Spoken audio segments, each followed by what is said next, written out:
વધારે ચર્ચા કરીશું। ટ્રેડબુલ સિક્યોરિટીઝના ભાવિક પટેલ આપણી સાથે જોડાઈ ગયા છે। ભાવિકજી, સ્વાગત છે આપનું। અને ગુવાર પેકથી આપણે શરૂઆત કરીએ। ગુવાર પેકમાં આજે ગમમાં 1.25% આસપાસની ખરીદારી દેખાઈ રહી છે અને સીડમાં પણ 0.5% ખરીદારી દેખાઈ રહી છે। તો ગુવાર પેક પર આજના માટે આપની સલાહ કઈ રીતે બનશે?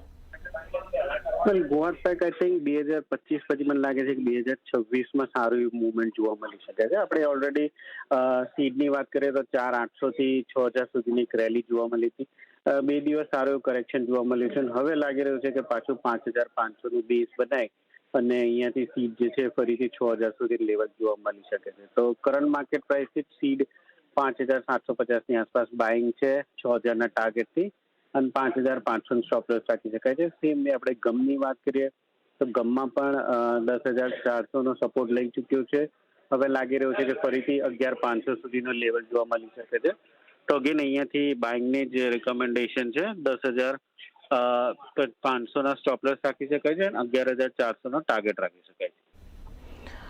ઓકે, તો અહીંયા આગળથી ગુવાર સીડ ગુવાર ગમમાં ખરીદી કરીને ચાલવાની સલાહ બની રહી છે। ગુવાર સીડની વાત કરીએ તો 6,000ના ટાર્ગેટ માટે ખરીદી કરો, 5,500નો સ્ટોપ લોસ। અને ગુવાર ગમની વાત કરીએ તો 11,400ના ટાર્ગેટ માટે ખરીદી કરીને ચાલો, 10,500નો સ્ટોપ લોસ। તો ગુવાર પેકમાં ખરીદી કરીને ચાલવાની સલાહ। મસાલા પેકમાં નજર કરીએ તો હળદરમાં 5%ની ખરીદારી, પણ જીરા અને ધાણાની વાત કરીએ તો ફ્લેટ ટુ નેગેટિવ કામકાજ છે। અહીંયા આપની સલાહ કઈ રીતની બનશે? હજી પણ મસાલા પેકની વાત કરીએ તો આઈ થિંક જીરામાં 22,000નો એક સ્ટ્રોંગ રેઝિસ્ટન્સ છે। અહીંયાથી આપણે કેરી ઓવર સ્ટોક જોઈએ તો કેરી ઓવર સ્ટોક સારો એવો છે, એટલે મને લાગી રહ્યું છે કે જીરામાં થોડુંક દબાણ આવી રહ્યું છે। ઓવરઓલ અહીંયાથી 21,200 સુધીનું નીચેનું લેવલ આપણને જોવા મળી શકે છે। તો જીરામાં સેલની રિકમેન્ડેશન છે 22,000ની આસપાસ, 21,200ના ટાર્ગેટથી, અને સ્ટોપ લોસ રાખી શકાય છે 22,500નું। પણ ધાણા અને હળદરની વાત કરીએ તો આઈ થિંક એમાં હજી પણ સ્ટ્રોંગ રેલી જોવા મળી શકે છે, ખાસ કરીને ધાણામાં। તો ધાણામાં હજી પણ હું બાઇંગની જ રિકમેન્ડેશન આપીશ। 10,000ની આસપાસ બાય કરી શકાય છે 10,300ના ટાર્ગેટથી અને 9,950નો સ્ટોપ લોસ। અને સેમ વે હળદરની પણ વાત કરીએ તો હળદરમાં પણ લાગી રહ્યું છે કે 18,200 સુધીનું લેવલ આપણને જોવા મળી શકે છે। તો હળદરમાં પણ કરંટ માર્કેટ પ્રાઇસથી બાય કરી શકાય છે 18,200નો ટાર્ગેટથી અને 17,600નો સ્ટોપ લોસ રાખી શકાય છે।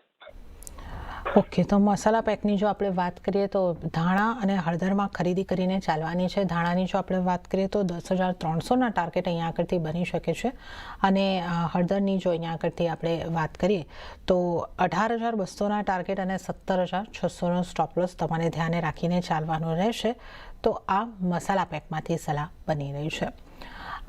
કોકુડ કપાસિયા ખોળમાં પણ આજે આપણને 0.5%ની આસપાસની ખરીદારી જોવા મળી રહી છે અને 3,221ના સ્તરોની ઉપર કામકાજ થતું જોવા મળી રહ્યું છે। અહીંયા આપનો કઈ રીતનો વ્યૂ બનશે કપાસિયા ખોળ માટે? કપાસિયા ખોળમાં આઈ થિંક 2 વીક પહેલા પણ મેં કીધું હતું કે 3250 સુધીનું લેવલ જે છે લાગી રહ્યું છે કે આવી શકે છે। આઈ થિંક જ્યારથી 3,000ની ઉપર સસ્ટેન કર્યું છે ત્યારથી એક્સપેક્ટેડ છે કે 3250નું એકવાર હર્ડલ જે છે એ રીટેસ્ટ કરી શકે છે। તો હજી પણ હું પોઝિટિવ જ છું। મને લાગે છે કે 3250 અને 3270નો ભાવ જે છે એ આવી શકે છે।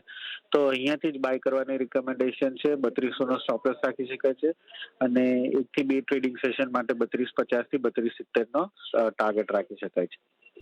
ઓકે, તો કપાસિયા ખોળમાં 1 થી 2 ટ્રેડિંગ સેશન માટે ખરીદી કરીને ચાલી શકો છો અને સ્ટોપ લોસ જે છે 3200ના અને 3250ના ટાર્ગેટ માટે ખરીદી કરીને ચાલવાની સલાહ બની રહી છે। અને લાસ્ટલી કેસ્ટરની વાત કરી લઈએ, ત્યાં થોડા દબાણ સાથેની શરૂઆત થઈ છે। આજે 0.20% દબાણ કેસ્ટરમાં દેખાઈ રહ્યું છે।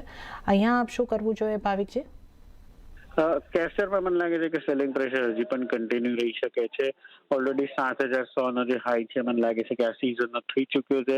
હવે અહીંયાથી ઓર કરેક્શન આવી શકે છે। તો 6,500ના ટાર્ગેટ માટે શોર્ટ કરી શકાય છે।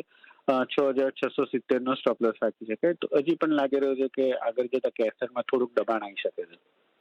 ઓકે, તો કેસ્ટરમાં દબાણ આગળ શક્ય છે, સેલ કરીને ચાલવાની સલાહ બની રહી છે। 6,500ના ટાર્ગેટ અહીંયા આગળથી બની શકે છે 6,670નો સ્ટોપ લોસ તમે ધ્યાને રાખીને ચાલો.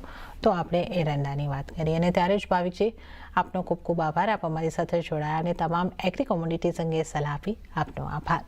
અને ત્યારે જ કોમોડિટી લાઈવમાં હાલ પૂરતું આટલું જ. હાલ મને આપશો રજા, પણ વધુ અપડેટ અને સમાચારો માટે આપ CNBC બજાર સાથે જોડાયેલા રહો. આગળ મારા સહયોગી પ્રીતિ દલાલ આપને માટે લઈને આવશે બજાર હેલ્પલાઇન. નમસ્કાર.